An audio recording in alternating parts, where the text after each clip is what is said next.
Hello mga kaibigan, hindi nyo ba ma-monitor yung points nyo sa may application ng Smack app? Well, today tuturo ko sa inyo kung paano nyo ulit yung mabubuksan kapag nakalimutan nyo yung password ng inyong account online.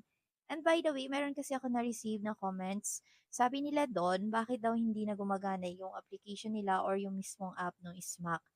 Lilinawin ko lang na baka ang gamit nyo yung dating version ng app nila, yung kulay blue. Meron kasi mga cellphone na hindi nakaka-receive ng notification from them or from Smack na kailangan natin lumipat sa bago nilang app. So, eto nga yung bagong itsura ng application na kailangan yung i-download.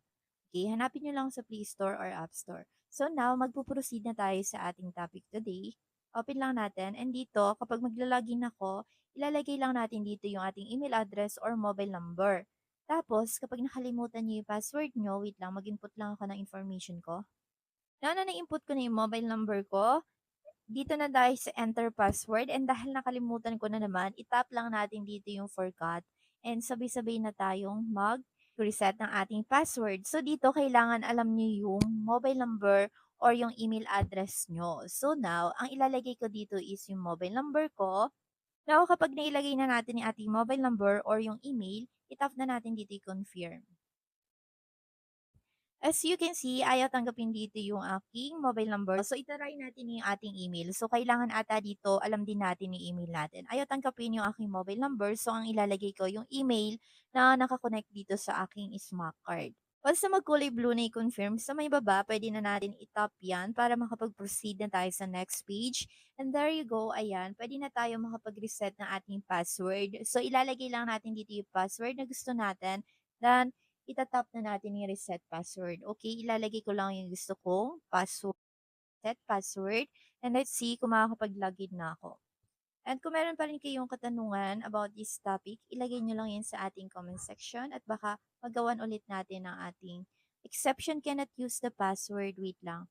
So, nagamit ko na ata before itong password na to, so hindi siya tinatanggap. Kapag ganun, pag-add na lang tayo ng additional letters. Okay, so try natin to. There you go. So, eto yung pinaka-last step. So, magpapadala sila ng OTP sa ating email address and meron lang din tong limited time.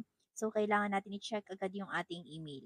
Pero kapag wala naman tayong na-receive, pwede natin tingnan sa spam. Pero kapag wala pa rin sa spam folder, ang gawin natin, mag-resend lang tayo. Tap lang natin ni-resend. Hanapin ko lang yung aking OTP.